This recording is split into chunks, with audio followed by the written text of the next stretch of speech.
color de camisa está usando, cuáles zapatos va a usar, que ya empieza el desayuno y le va a decir, bueno, ¿qué quieres comer hoy? ¿La manzana o el banano? ¿Verdad? Que está expuesto a esta descripción. Ahí, aunque el niño no está expresando verbalmente, quiero la banana, quiero la manzana, estamos creando una interacción, estamos creando una conexión cerebral, ¿verdad? Y esto es súper importante. Porque entonces yo les podría decir, ¿puede existir la estimulación del lenguaje sin padres de familia presentes? Existe, es buena la estimulación del lenguaje sin padres de familias presentes, ¿sí o no? Levanten la mano los que dicen que sí. Levanten la mano los que dicen que no. Correcto. Una estimulación del lenguaje no es óptima si no hay padres presentes. ¿Por qué? Porque el chico podrá venir todas las semanas a la sesión terapéutica, todas las semanas sin faltar, y podremos ver alguno que otro avance. Pero ¿quiénes son los encargados de estar estimulando 24/7? Atención, en la casa. No quiere decir, ¿verdad?, que es que todos los ejercicios vamos a decir, ok, repita, diga, hable. No, o sea, eso no es la estimulación que queremos lograr. Lo que queremos hacer es enseñarle a los padres de familia que todas las rutinas que tenemos en el hogar, que todos los espacios, que cuando vamos en el carro, que cuando estamos alistando el almuerzo, que cuando nos estamos vistiendo, nos estamos bañando, eso va a ser estimulación del lenguaje, ¿verdad? Y que sí, a veces vamos a tener que sacar 15 minutitos, 10 minutitos para sentarnos con él en el piso y hacer un juego, pues, tal vez un poco más preparado, pero también tenemos que entender que tenemos estos espacios de vida diaria para estimular el lenguaje. Y esta es una recomendación que de verdad yo de todo corazón les pido que le repitan a los padres de familia. Nosotros no tenemos una varita mágica y no podemos decir, ¡tarán!, se desarrolló el lenguaje. No, porque no solo va a depender de nosotros como profesionales, es un trabajo en equipo súper importante, y casi que yo me atrevo a decir que en base a mi experiencia es un 70-30, 70 padres de familia, 30 de trabajo profesional.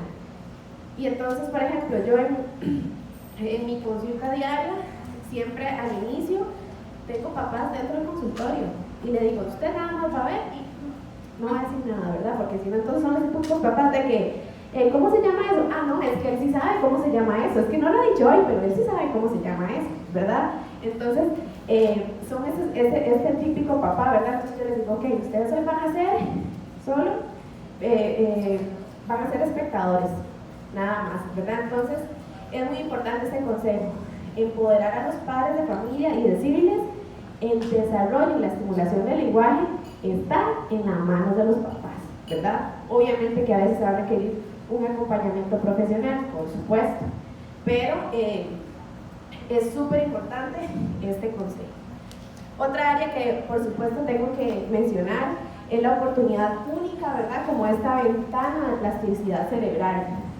Sabemos que la plasticidad cerebral tiene funciones importantísimas, ¿verdad?, como la capacidad de adaptarse, reorganizar información y crear esa información o esas conexiones neuronales ante un estímulo que se presenta, ¿verdad?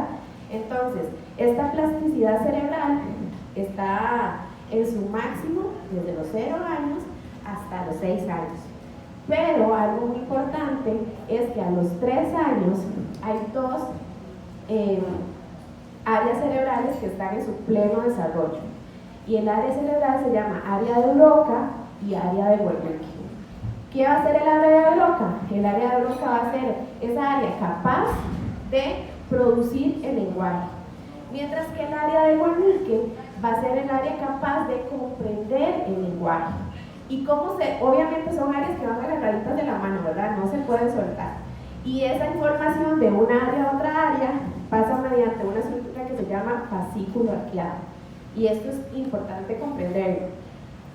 Otra cosa que quiero mencionar con estas las áreas del lenguaje es que porque no produce lenguaje, ¿verdad?, no hay una verbalización como tal, no vamos a decir, ay no, fíjate, tiene el área de Broca afectada. No, no es así, ¿verdad? Algunas veces puede suceder, pero no podemos generalizar, porque existen muchísimos factores que esto lo puede ocasionar, y bueno, a medida de que vayamos avanzando se los voy a mencionar. Pero volviendo a esta ventana de oportunidad, por ejemplo, pienso en una vez un paciente que tuve que tenía pérdida auditiva y el papá llegó, ¿verdad? Y como el chico llegó con 2 meses, relativamente pequeño, y después tuve otro paciente que llegó hasta de 3 años, ¿verdad? Y entonces obviamente es visible ver los avances que se pudieron lograr con una estimulación temprana, en una edad adecuada, con estrategias correctas, con padres presentes, y en otro caso donde casi que no hubo, ¿verdad? Porque es que, atención, el no tener esta oportunidad de estimulación temprana no solo nos hace perder habilidades, sino que en algunas ocasiones no hay habilidades, ¿verdad? Y esto es importante. La estimulación temprana no solo nos hace disminuir las habilidades cuando no se da esta estimulación, sino que a veces las podemos eliminar por completo, ¿verdad? Imaginémonos un niño que la mamá trabaja todo el día, padre ausente, típico, ¿verdad? Mamá trabaja todo el día, padre ausente, y expuesto a tecnología todo el día. Ahí obviamente no va a haber estimulación de absolutamente nada, ¿verdad? Entonces, usualmente después, ay, pero qué raro, yo no sé por qué no habla en mi familia, todo el mundo habló bien. Y claro, cuando usted nació no había esta exposición a alta tecnología, jugaba con los vecinos, había mucha más exposición social, y ahorita no, ¿verdad? Entonces, eso tiene bastantes consecuencias. Por eso les digo, la estimulación temprana no es opcional, es esencial. Y nosotros como terapeutas o educadores o padres de familia debemos tener claro que esta ventana de plasticidad se da para potenciar ese desarrollo lingüístico, porque va a ser la base de una comunicación futura para los chicos. Tengo que mencionar, por supuesto, las características de este desarrollo del lenguaje. Sabemos que va a ser un desarrollo del lenguaje que es continuo y progresivo. Entonces, ¿qué es continuo? Que va sin pausa en la parte nomotípica, lo que esperamos. Es un proceso que va continuo, sin pausa, sin restricciones. Y es progresivo, ¿por qué? Porque no podemos pretender que el chico diga mamá si ni siquiera usó gestos. No podemos pretender que el chico diga mamá quiero comer pan si ni siquiera dice un sonido aislado, ¿verdad? Entonces por eso es progresivo, porque debemos empezar a estimular ¿qué? Los gestos, ese balbuceo, esos sonidos específicos, esas palabras, esas frases, para lograr narración, ¿verdad? Por eso es progresivo.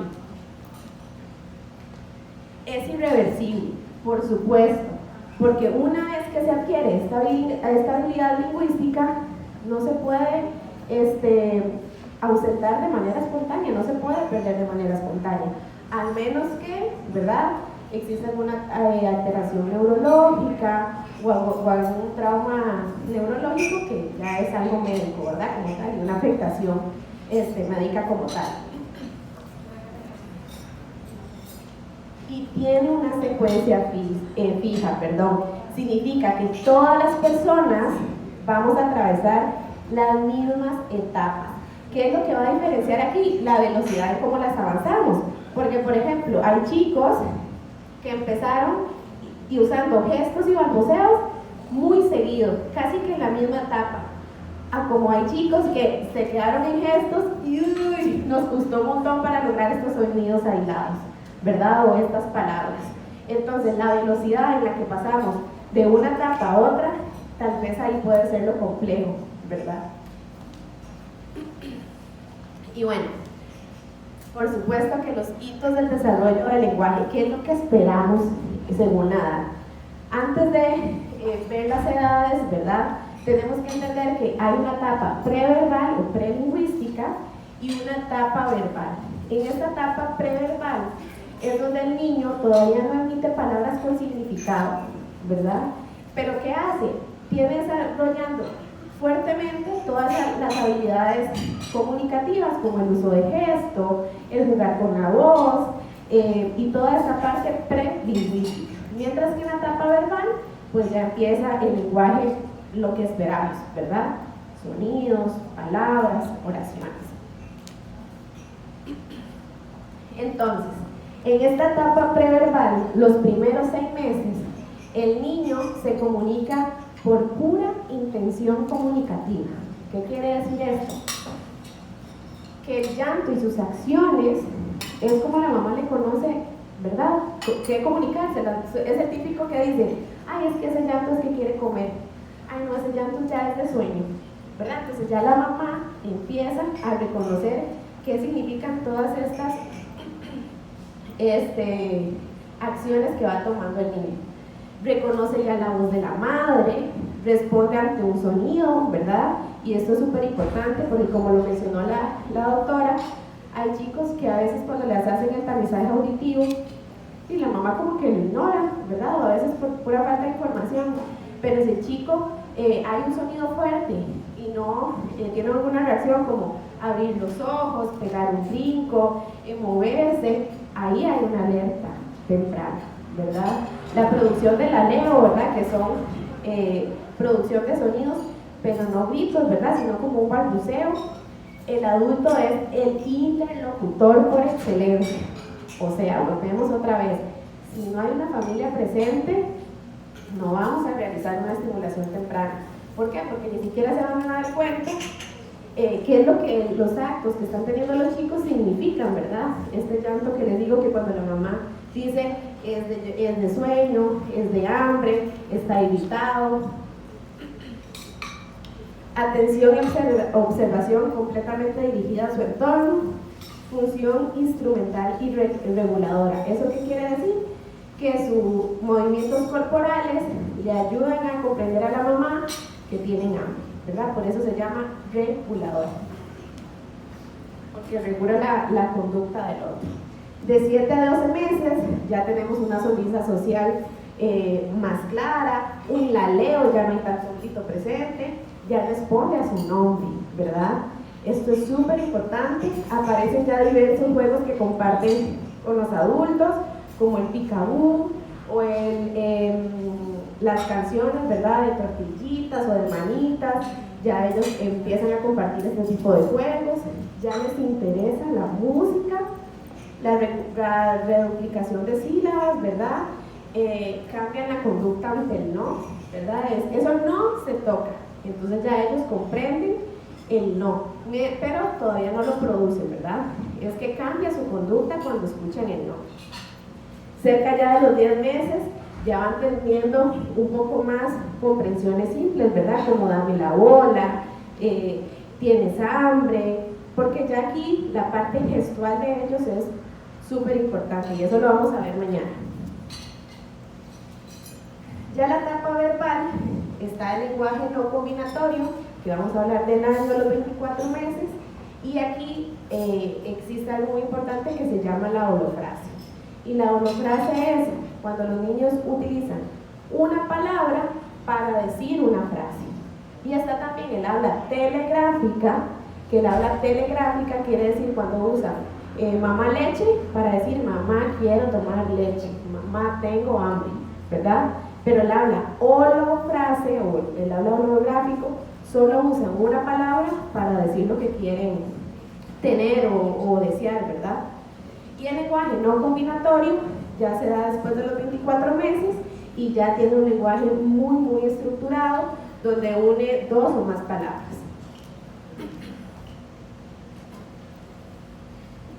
Denme un momentito.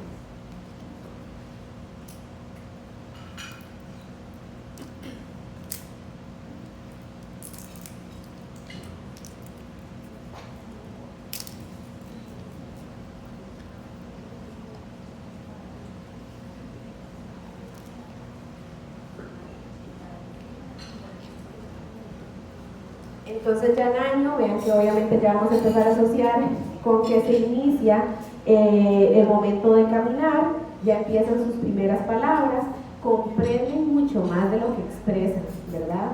Existe ya una holofrase, usan el lenguaje ya para solicitar, ¿verdad? Y entonces dice pan, pon o chupón para pedir que tienen hambre, o bola o hola para decir que quieren jugar. Logran asociaciones, ¿verdad? Como que ven un carro y ya dicen bum bum, o dicen ya papá, o dicen para decir leche, ¿verdad? O van y muestran el chupón para decir que tienen hambre, y utilizan las onomatopeyas. Entonces, estos hitos, chicas, también nos sirven para saber qué es lo que debemos estimular cuando un chico llega a consulta. A los 2 años ya hay una habla telegráfica, como les comenté hace rato, que es la unión de 2 palabras para indicar una frase completa. Ya debe articular perfectamente vocales, y esto se utiliza mucho porque por eso ya el año ya están utilizando onomatopeyas, ¿verdad? Porque son sonidos cortos y usualmente de movimientos articulatorios muy fáciles. Entonces por eso es que allá a los 2 años se requiere el que ya digan sí o sí las vocales. Ya es la aparición del uso de mío o yo, ¿verdad? Entonces son los típicos chicos que uno les dice, ¿quién quiere la bola? Y ellos dicen, yo, esto es mío, o el pon es mío, ¿verdad? Ya aparecen estas expresiones verbales. Hay inicios de oraciones simples, como les dije con el habla telegráfica. Hay usos ya más de elementos morfológicos. Esto quiere decir como que ya dicen la bola, ¿verdad? Ya hay un poquito más de estructura gramatical. Y ya aquí, a los 2 años, ya hay un uso correcto tanto del no como el sí. O sea, ya se espera que lo expresen verbalmente. Obviamente con el sí van a haber errores articulatorios, tal vez digan ti o she o i, pero la intención es que comprendan a la hora de utilizar, que cuando utilicen el no y el sí es porque ya hay una comprensión meramente madura. Y de 3 a los 5 años es donde se hace el primer cierre lingüístico. Por eso es que hay un boom de información, ¿verdad? Entonces, no es normal que después de los 3 años cumplidos, un chico no me diga palabras con M, no me diga palabras con P, no me diga palabras con T, con K. No es lo que se espera, porque a los 3 años ya todos esos sonidos los debe de decir, ¿verdad? Y aquí es donde usualmente los papás abren un poquito los ojos, pero ¿cómo? Si a mí me han dicho que esperar que tenga 6 años y entonces va a empezar el proceso de lectoescritura y va a escribir Totatola en lugar de Coca-Cola, va a escribir ato, veo un ato, y era veo el pato, ¿verdad? Entonces, por eso es importante que tener esto en cuenta. Obviamente, ahorita lo van a ver, existen unas edades concretas de cuándo se espera la producción de estos fonemas. Porque, por ejemplo, la articulación de la R y grupos consonánticos no se espera a los 3 años, se espera ya más cerca de los 5 y los 6 años. Pero todos los sonidos oclusivos, ¿verdad? Sí se esperan a los 3 años. A veces también hay que tener este criterio clínico porque puede ser que lo dicen de manera aislada, ¿verdad? Yo le digo pa y el chico me dice pa, pero yo le digo, ¿qué es eso? Pato, y él me va a decir ato, ¿verdad? Entonces, aquí el niño ya produce el fonema.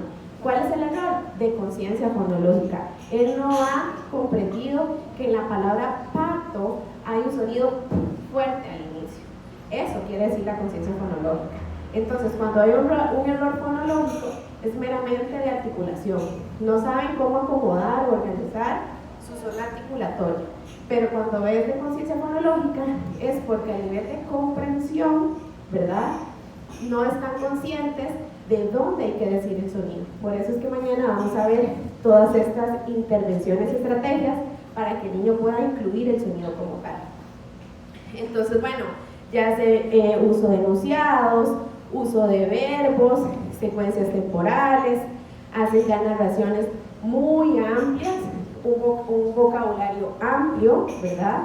Ya no es el típico chico que yo le enseño los animales de la granja y no sabe qué es un pato, ni qué come el pato, ni cuáles son las frutas, ni cuáles son los vehículos. No, ya es un vocabulario de un niño grande, adulto, se sabe los colores, se sabe las formas, puede indicarlas como tal. Y a los 6 años, como les dije, ya tienen que tener la adquisición de todos los fonemas. Ya es un niño que no tiene ninguna alteración en el lenguaje, ¿verdad? Esto es de la parte normotípica, ¿verdad? De lo que se espera. Sabemos que muchas veces no se cumple. No se presentan ni siquiera procesos fonológicos afectados, ¿ok? Entonces son chicos que ya dicen todos sus fonemas en las posiciones correctas. No es el típico que dice pupo en lugar de pulpo, por ejemplo. No, ya todo está completamente listo. ¿Para qué? Para iniciar el proceso de lectura. Porque es que no puedo dimensionar lo que es empezar un proceso de lectura con muchos chicos que lo típico es que no adquirieron nunca la R, no adquirieron nunca la L, ¿verdad? Entonces, vi un profesor Joé en EPAC, ¿verdad? Así van a escribir sus oraciones. Y pues no es solamente esta parte del desarrollo, también la parte emocional del chico, porque ya estamos hablando que a los 6 años él está consciente, ya está consciente. Todavía a los 3 años él no se da cuenta, que está sonando diferente, ¿verdad? Que está cometiendo errores. Pero a los 6 años, chicas, o sea, ya es un niño que incluso les da vergüenza, ¿verdad? Les da vergüenza. Entonces los vamos a trabajar en la intervención.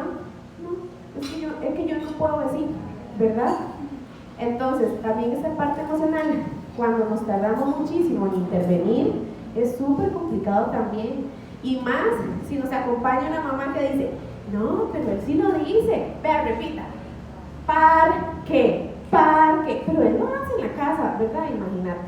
O sea, todavía mucha más presión para niños. Entonces hay que tener también cuidado con esos corazoncitos, porque ellos tienen la culpa. No, ellos no tienen la culpa. Es que su contexto familiar, su contexto ambiental, tal vez no les ha ayudado como tal, ¿verdad? Hablando de niños normotípicos, pero hablando ya de personas que presentan algún diagnóstico presente, tampoco, chicas, ¿verdad? Ellos no escogieron tener un diagnóstico. Aquí las que tenemos que tener esa comprensión y ese cuidado del corazón somos nosotros los profesionales que vamos a estar con ellos. Entonces, ¿cuántas palabras debe de decir un niño según la edad? 12 meses, mínimo una palabra, pero el aproximado ya es de 2 a 6 palabras. Yo usualmente nunca le digo a los papás cuál es el mínimo. ¿Por qué? Porque si no los papás dicen, no, pero sí, dice una palabra. Y yo, ¿verdad? Entonces siempre es mejor mencionarle a los papás cuál es el aproximado que se debe esperar. Entonces, a los 15 meses sabemos que hay un aproximado ya de 10 palabras. A los 18 meses, un aproximado de 50 palabras, pero mínimo son 10 palabras. A los 2 años, aproximadamente 200 palabras. Y ya cuando usted le dice a un papá, aproximadamente 200 palabras, y es el típico chico que solo dice para decir que tiene hambre, quiere caer en cruz, ¿verdad? Y a veces es importante alarmar un poquito a los papás, ¿verdad? Porque si no hay esta activación que yo necesito en casa, porque conmigo ¿cuánto tiempo van a estar? 45 minutos. Y ya. Yo no me voy con él para la casa. Yo no estoy con él en la escuela. Yo no estoy con él en el carro, aprovechando todos esos espacios y contextos que nos sirven. Yo no estoy con él, ¿verdad? Entonces, por eso es importante empoderar a los padres. Y a los 3 años, ya mínimo son 200, pero ya es un aproximado de más de 1000, ¿verdad? Porque recordemos que a los 3 años entonces ya siguen enunciados, ya su habla es más inteligible de lo que no se entiende. Incluso muchos autores dicen que se entiende ya del 70 al 80% de lo que el niño dice. ¿Por qué? Porque los únicos fonemas que no debe estar diciendo son las R, grupos consonánticos con R, con L y alguna que otra discriminación ahí de fonemas, que es lo que les va a costar.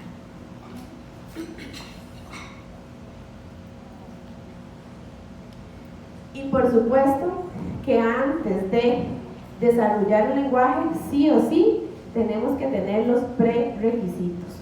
¿Qué son los prerequisitos? Son unas piezas, muchas piezas de un rompecabezas, que si nos falta una, no hay un lenguaje completo desarrollado del lenguaje. Entonces, ¿cuáles van a ser esos prerequisitos? El primero, el contacto visual, que sabemos que es mantener la mirada cuando estoy conversando con mi niño, cuando estamos jugando, que el niño mire el objeto que estoy usando. ¿Y esto cómo lo vamos a estimular? Pues obviamente con objetos que llamen la atención. Si yo sé que es un niño que le gusta jugar el balón, pues yo aprovecho y por eso tengo que conocer al niño. No le voy a poner a armar cositas, usar juguetes de la granja, si ya es un niño tal vez un poco más grande y que ya eso lo ve como cualquier cosilla, ¿verdad? Entonces hay que tomar en cuenta el interés del niño. Y sobre todo, también para lograr el siguiente prerequisito, que sería la atención. Si yo no tengo el interés del niño, chicos, yo no puedo trabajar. Si no hay interés por parte del niño, es imposible. Por eso debemos de conocerlos y saber qué les gusta, que si le gusta Bluey, que si le gustan los juguetes con texturas, que si es un niño más kinestésico, ¿verdad? Que necesita más movimiento. Si es un niño que no, que prefiere trabajar en mesa. Pero es lo que a mí me gusta, ¿no? Entonces, atención, porque a veces preparamos esas bellezas de actividades, ¿verdad? Es un montón de hojas preciosas, pero realmente lo que al niño le gusta, realmente es el interés del niño, ¿verdad? Podemos mezclarlas, pero tenemos que empezar en ambos intereses. La imitación. Y para mí, esto lo es todo, casi que es el prerequisito que alumbra, porque si no tengo imitación, no voy a tener repetición, ¿verdad? Necesito la imitación para lograr este desarrollo óptimo, ¿verdad? ¿Y cómo lo voy a lograr? Captando el interés del niño, teniendo atención, con el contacto visual que tengo, ¿verdad? La atención conjunta. Sabemos que la atención conjunta es la capacidad de compartir con otra persona este interés que yo tengo, ¿verdad? Entonces, usualmente se acompaña mucho de señas cuando son pequeñitos, entonces yo le digo, ¡ay, mira ese avión! Y entonces el niño está mirando lo que yo le estoy enseñando, observando, ¿verdad? Esta atención conjunta siempre va a requerir ¿de qué? De otra persona, ¿verdad? No existe atención conjunta yo sola, ¿no? Esta atención conjunta es algo que se comparte con otra persona. La toma de turnos. Si un niño no sabe esperar en un juego, si no sabe cuál es su turno en un juego, tampoco va a saber cuándo es su turno en una conversación. Y eso es súper importante, porque si no son los chicos que dicen, pero mamá, pero escúchame, pero es que yo quiero hablar. Mi amor, hay turnos.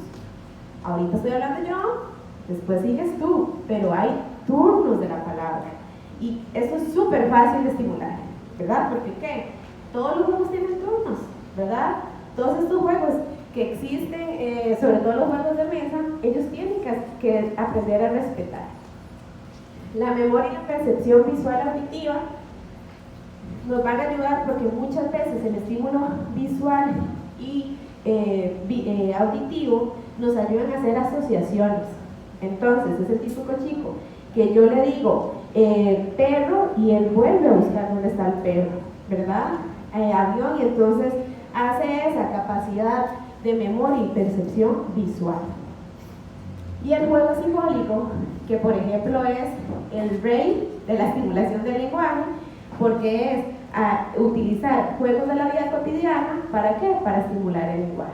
Entonces es cuando utilizan una caja imaginándose que es un carro, o utilizan una caja imaginándose que es un castillo, que ahí está el rey y la princesa, ¿verdad? O utilizan la misma caja para jugar a cocinita. Pero chicas, ¿esto dónde creen que se desarrolla? ¿En la sala mía de terapia de lenguaje? En la casa, correcto. ¿Se desarrolla en una tablet? ¿Viendo un youtuber cómo utiliza el juego? No se desarrolla tampoco en la tablet jugando a Plantas vs Zombies, ni todos estos juegos de Minecraft y todo esto, ¿verdad? Se desarrolla así en el hogar, y ahí está el empoderamiento que tenemos que darle a los padres de familia.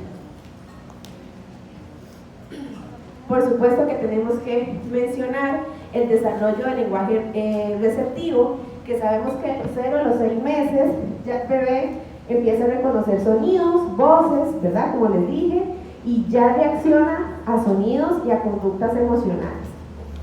A sonidos emocionales, perdón. Y ya después de los 6 meses a los 12 meses, el bebé empieza ya a comprender, porque acordémonos que el lenguaje receptivo o el pasivo es el que nos habla de la comprensión, mientras que el lenguaje activo o productivo, obviamente que es la producción verbal como tal. Entonces, ya el bebé empieza a socializar el adiós o ven, ¿verdad? Ya él comprende qué significan estas conductas y puede reaccionar cuando se le habla mostrando el interés en el entorno. Les tengo una pregunta. ¿Para ustedes el uso de gestos puede retroceder el lenguaje? Levantemos la mano. ¿Sí? Levantemos la mano. ¿No? Ok. El uso de gestos no retrasa el lenguaje. Si solo utilizamos gestos, es el problema. Pero si esos gestos del ven va acompañado de una producción verbal por parte del adulto, ¿qué estamos atrasando? Nada, ¿verdad? Pero si yo nada más le digo,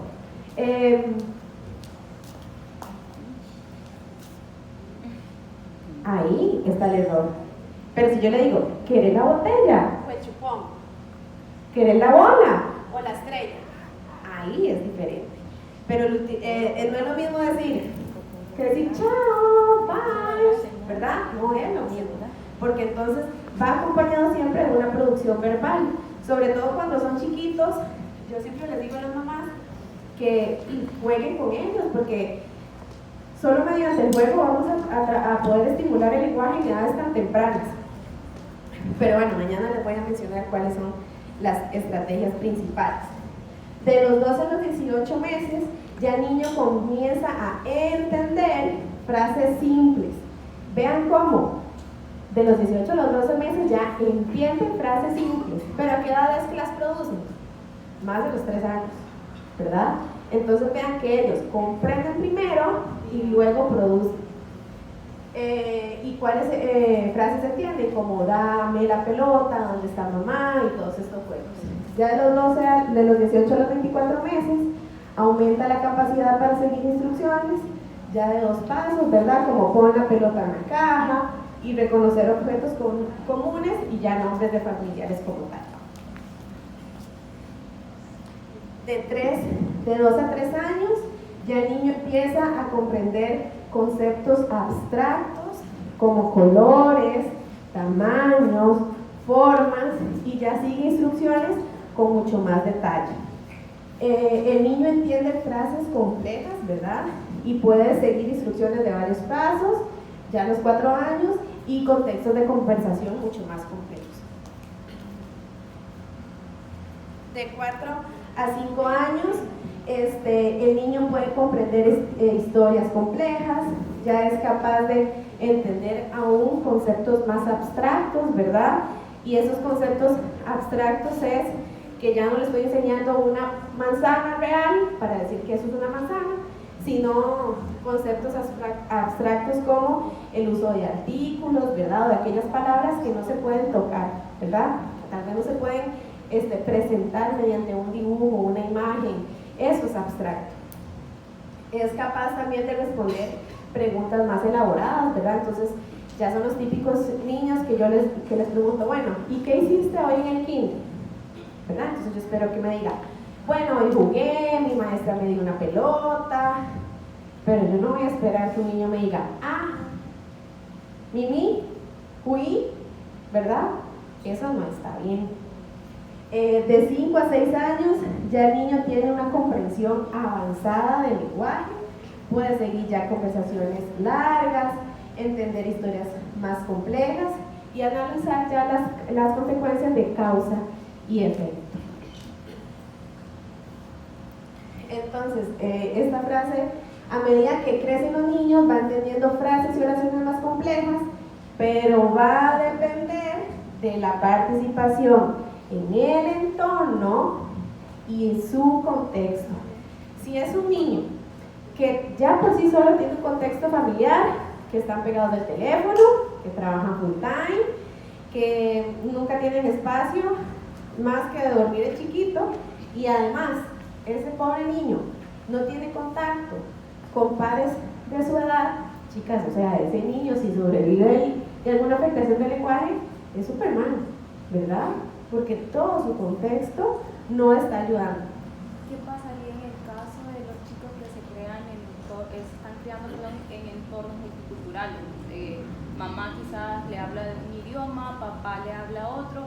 ¿Cuándo deberíamos de alarmarnos y en qué momento nosotros decir, puede ser que necesitemos enfocarnos más en esto, más en lo otro? Porque sí he visto situaciones en las que incluso hay hasta 3 idiomas en juego y los niños están súper confundidos, y en lo personal a mí me está pasando con mi bebé. Entonces es como, hay unas cosas que sí las identifico en un idioma, otras cosas no las identifico en otro idioma, pero sin embargo sí logro ver cómo asocia, pero todavía no me genera como esa alarma. Pero he visto otras situaciones en las que es bien confuso porque ya hay hasta un tercer idioma o hay un contexto multicultural. Entonces ahí es donde quizás sí tiene que ver mucho el ojo clínico, pero también siento que hay cosas bien básicas en las que también nos podemos... ¿Cuántos años tiene su hijo? Mi bebé tiene 13 meses. ¿3 meses? 13 meses. 13 meses. El bilingüismo no es causa de un retraso del lenguaje, ¿verdad? Y en el caso que sean más idiomas, porque sí he visto casos que sí son más. Digamos, yo lo que usualmente les explico a los papás es esto: el bilingüismo no atrasa el lenguaje, siempre y cuando se respete, ¿verdad? De que papá siempre va a hablar inglés y que mamá siempre va a hablar español, porque si no le hacen un arroz con mango de que, pero usted no era que hablaba otro idioma y usted no era que me decía otra cosa, ¿verdad? ¿Qué es lo que pasa y qué es lo que yo recomiendo cuando hay más idiomas? Que todavía no le da, ¿verdad? Sobre todo si es un niño que a nivel de producción verbal se nos está quedando atrás con fonemas, ¿verdad? Entonces, hay algo muy importante, y es que cuando ellos aprenden a hablar inglés, las frases, las palabras del inglés son mucho más fáciles que las de español, ¿verdad? O sea, incluso las frases como tal son mucho más cortas, y hay palabras mucho más cortas para decir pelota, pelota, bow. Es solo un sonido, ¿verdad?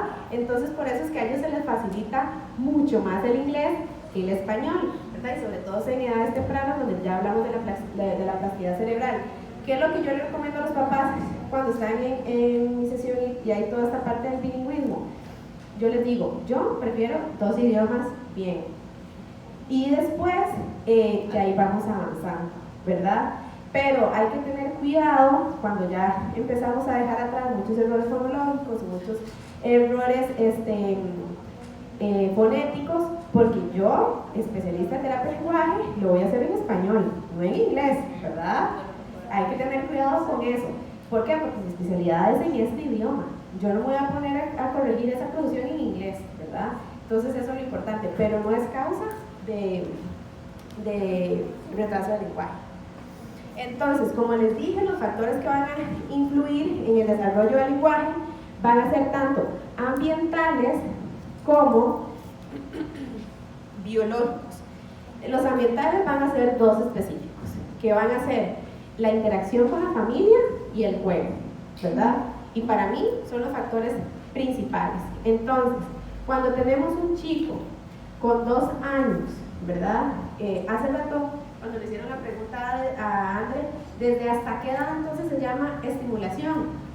La estimulación se da a los 0 a los 6 años. Pero atención, a los 3 años en lenguaje es el primer cierre lingüístico. Hasta ahí termina la estimulación en lenguaje. Porque una vez después de los 3 años, ya es patológico lo que no tiene. ¿Ok? Entonces ya son trastornos del desarrollo del lenguaje, trastorno fonético del habla, tartamudez, ya es diferente. ¿Por qué? Porque a los 3 años es donde se empiezan a diagnosticar a los chicos con trastornos, con diagnósticos, del lenguaje, y eso hay que tenerlo claro. En chicos obviamente normotípicos, ¿verdad? Si yo tengo un chico normotípico y le estoy estimulando y no hay ningún error, chicas, de 0 a 6 años será la estimulación. Pero si es un chico que llegó a una estimulación del lenguaje y yo veo que persisten errores y me avanza en edad, siguen persistiendo errores, ya no es una estimulación del lenguaje. Ya hay que intervenirlo meramente con terapia de lenguaje. Los errores biológicos, vamos a hablar de que obviamente van a haber alteraciones en el sistema nervioso central, ¿verdad? Estructuras del lenguaje como son área y broca que estén afectadas y bueno, estructura física y la modulación del niño. Otro factor ambiental que es muy usual es la audición. ¿Por qué? Porque muchas veces los papás llegan y dicen, no, es que él todo bien, pero le han realizado un test auditivo, ¿verdad? Sabemos cómo está escuchando. Todo eso lo tenemos que valorar y tomar en cuenta. No es que no dice el sonido G porque no quiere, ¿no? Es porque puede haber un error auditivo o un mal hábito oral, ¿verdad? Porque entonces, si son chicos que usaron chupeta desde el día 1 y nunca se la quitaron y duró día, noche, mañana, tarde, y llegaron hasta los 5 años usando chupeta, esa mordida va a estar así o peor, ¿verdad? Entonces van a tener ese paladar duro, allá altísimo, no les llega la lengüita y así estrecho, ¿verdad? Porque siempre tomo la estructura del paladar en la forma de la chupeta, ¿verdad? No lo dejo desarrollarse como era. También, si hubo mucha inserción digital, ¿verdad? El chupar dedito, obviamente también va a pasar lo mismo, va a tener la forma. Tengo un caso ahorita de una niña de 6 años que si les enseñara, tiene, digamos, pintada la huella en el paladar, de tanto que ha tenido esta succión digital. Entonces es súper importante. ¿Por qué? Porque hábitos como la succión, digamos, del pulgar o la succión digital nos van a lograr que no podamos producir fonemas correctamente. Son los típicos chicos que no pueden decir la S, la Z, la L, la R, ¿verdad? Porque esa anatomía no les está ayudando. Entonces, estas van a ser las alarmas, ¿verdad? O las red flags que debemos de tener. Si un bebé a los 6 meses no balbucea, no responde a sonidos, de fijo, estimulación. A los 9 meses no emite sonidos, balbuceo no variado y no responde a su nombre, no está bien, chicas, no vamos en el desarrollo. Si a los 12 meses no dice palabras como mamá, papá, no usa gestos, debemos de intervenir. A los 18 meses no dice ni 6 palabras y no entiende ni sigue instrucciones simples, es una alarma. Yo siempre les explico a los chicos, bueno, y a los estudiantes también, que hay una diferencia muy grande entre alerta y alarma. Alerta va a decir, bueno, mamá, esto nos está alumbrando. Alarma es, corra, vaya a hacer la evaluación, ¿verdad? Entonces, eso es lo que tenemos que tener claro con estos signos, son alarmas. Pero, son alertas que debemos de tomar en cuenta, pero que si estas alertas son muchas, no van a ser alertas, son alarmas. Y bueno, yo les quiero agradecer de verdad por este espacio y no sé si tienen alguna pregunta, duda, comentario.